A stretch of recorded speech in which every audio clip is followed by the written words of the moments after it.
Guys, this is Aditi. Welcome to IAS point. आज हम पढ़ने वाले हैं औद्योगिक प्रदूषण तथा पर्यावरणीय निम्नीकरण।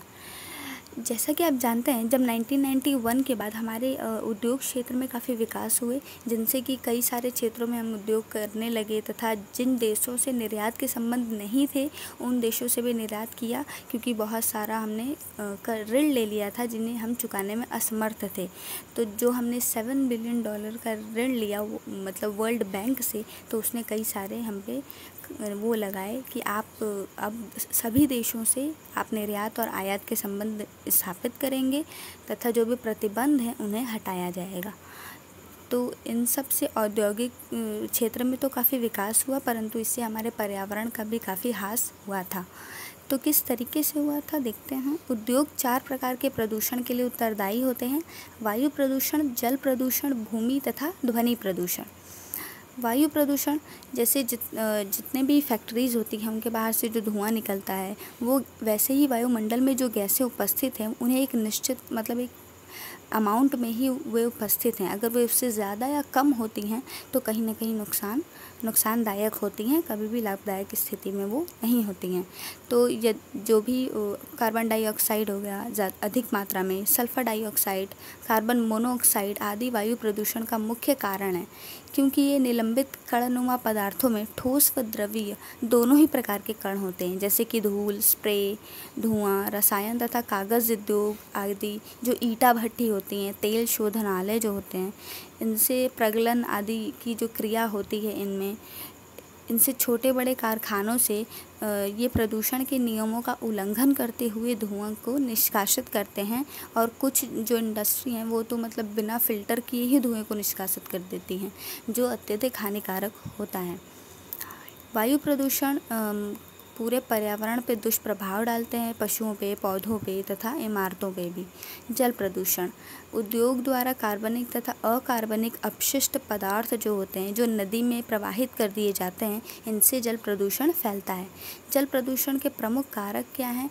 कागज़ हो गए, रसायन, वस्त्र तथा रंगाई उद्योग से निकलने वाले केमिकल्स, तेल शोधनशालाएँ, चमड़ा उद्योग तथा इलेक्ट्रोप्लेटिंग उद्योग, जो रंग अपमार्जक, एसिड, लवण तथा भारी धातुएं जैसे सीसा, पारा, कीटनाशक उर्वरक और प्लास्टिक आदि कारखानों से निकलने वाले धुएं और तथा जितने भी गैसेस निकलती हैं और अपशिष्ट पदार्थ जितने भी होते हैं उन्हें वो नदी में प्रवाहित कर देते हैं।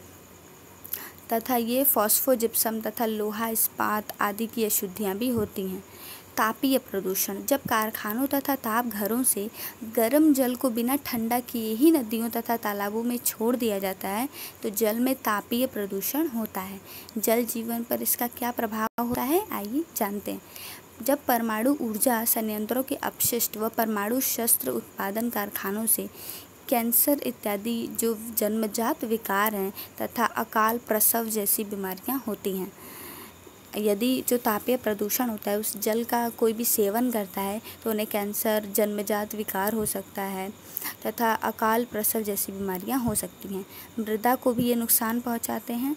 मलबे का ढेर, विशेषकर कांच, बहुत हानिकारक होता है। लवण तथा कूड़ा करकट इत्यादि मृदा को अनुपजाऊ यानी कि अनफर्टाइल बनाते हैं। वर्षा जल के साथ में जो ये प्रदूषक हैं जमीन में रिसते हुए भूमिगत जल में चले जाते हैं तथा ये जल को भी प्रदूषित कर देते हैं। ध्वनि प्रदूषण से खिन्नता, उत्तेजना, बल्कि ये सभी नहीं बल्कि सुनने में असक्षमता भी हो सकती है। हृदय गति को भी प्रभाव होता है। जिनकी एज बहुत ज़्यादा है उनके रक्तचाप की दिक्कतें हो सकती हैं तथा कायिक व्यथाएं भी बढ़ जाती हैं। अनचाही ध्वनि उत्तेजना एवं मानसिक चिंता को बढ़ाती है। औद्योगिक तथा निर्माण कार्य, कारखानों के उपकरण, जनरेटर का चलना, लकड़ी चीरने के कारखानों से आने वाली ध्वनि, गैस यंत्रिकी तथा विद्युत ड्रिल आदि भी बहुत अधिक मात्रा में ध्वनि उत्पन्न करते हैं। जो पर्यावरण का निम्नीकरण हो रहा है यानी जो ह्रास हो रहा है, इसके कई सारे उपाय भी हैं रोकथाम के। तो पहला है कि विभिन्न प्रक्रियाओं से देख सकते हैं कि जो भी कारखानों से जो जल निकाला जाता है उन्हें या तो ठंडा करके छोड़ा जाए जिससे तापीय प्रदूषण जो है वो कम हो और हो ही ना। अगर उन्हें थोड़ी देर रख के ठंडा करके छोड़ा जाए तो इसमें कोई नुकसान भी नहीं होगा और इससे दिक्कत नहीं होगी। जल की आवश्यकता पूर्ति हेतु वर्षा जल को संग्रहित करने के लिए वर्षा जल संग्रहण प्लांट्स जो हैं उन्हें लगाना चाहिए। नदियों व तालाबों में गर्म जल तथा अपशिष्ट पदार्थों को जब भी प्रवाहित करते हैं उससे पहले उनका फ़िल्टर यानी कि शोधन कर लेना चाहिए। जो शोधन है उन्हें 3 चरणों में किया जा सकता है। पहला, यांत्रिक साधनों द्वारा प्राथमिक शोधन। इसमें जो अपशिष्ट पदार्थ होते हैं उनकी छटाई, उनके छोटे छोटे टुकड़े करना, ढकना तथा तलछट जमाव आदि में सम्मिलित करना होता है। और दूसरा होता है जैविक प्रक्रियाओं द्वारा द्वितीय शोधन तथा तीसरा जैविक, रासायनिक तथा भौतिक प्रक्रियाओं द्वारा तृतीयक शोधन। इसमें अपशिष्ट जल को पुनर्चक्रण द्वारा पुनः प्रयोग करने के योग्य भी बनाया जाता है। जहाँ भूमिगत जल का स्तर कम है वहाँ उद्योगों द्वारा इसके अधिक निष्कासन पर कानूनी प्रतिबंध तो होना ही चाहिए। वायु में निलंबित प्रदूषण को कम करने के लिए कारखानों में ऊंची चिमनियों में इलेक्ट्रोस्टैटिक अवक्षेपण तथा स्क्रबर उपकरण इत्यादि भी लगाए जाने चाहिए। कारखानों में कोयले की अपेक्षा तेल व गैस के प्रयोग से धुएं के निष्कासन में कमी लाई जा सकती है। यदि हम कोयले का प्रयोग कम करके तेल व गैस का प्रयोग करें तो धुआं कम मात्रा में अवक्षेपित होगा। मशीन व उपकरणों का उपयोग किया जा सकता है तथा जनरेटर में साइलेंसर लगाया जा सकता है जिससे कि ध्वनि प्रदूषण बहुत ही कम होगा। तथा अब तो बहुत से नियम लाए भी गए हैं, जैसे कि रात को 12 बजे के बाद तेज़ ध्वनि करना मना है। ये सारे नियम भी कहीं ना कहीं हेल्पफुल हैं हमारे लिए। सततः पोषणीय विकास की चुनौती के लिए पर्यावरणीय संचेतना से युक्त आर्थिक विकास की भी ज़रूरत है। जैसे राष्ट्रीय ताप विद्युत ग्रह NTPC द्वारा भी कई रास्ते दिखाए गए हैं। इसे ISO का प्रमाण पत्र है। यह निगम प्राकृतिक पर्यावरण और संसाधन जैसे कि जो जल है, खनिज जल है, गैस तथा ईंधन की संरक्षण नीति का हिमायती है तथा इन्हें ध्यान में रखकर ये ऐसे विद्युत संयंत्रों की स्थापना करते हैं जिसके द्वारा कई सारे उपाय भी संभव हो जाते हैं। पहला, आधुनिकतम तकनीकों पर आधारित उपकरणों का सही उपयोग करके ही हम और उपकरणों में भी सुधार कर सकते हैं। अधिकतम राख का इस्तेमाल कर अपशिष्ट पदार्थों का न्यून उत्पादन। पारिस्थितिकी संतुलन को बनाए रखने के लिए वृक्षारोपण को प्रेरित करना चाहिए तथा तरल अपशिष्ट प्रबंधन यानी राख युक्त जलीय पुनर्चक्रण या राख संग्रह जैसे कि ऐश पॉन्ड आदि प्रबंधन भी मतलब इस्तेमाल में लाए जा सकते हैं प्रदूषण को रोकने के लिए।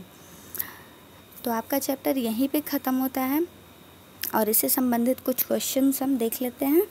जैसे ग्लोबल वार्मिंग के लिए एनेस्थेटिक गैस उत्तरदायी है। अगर किसी को इसका आंसर पता है तो कमेंट में लिखें।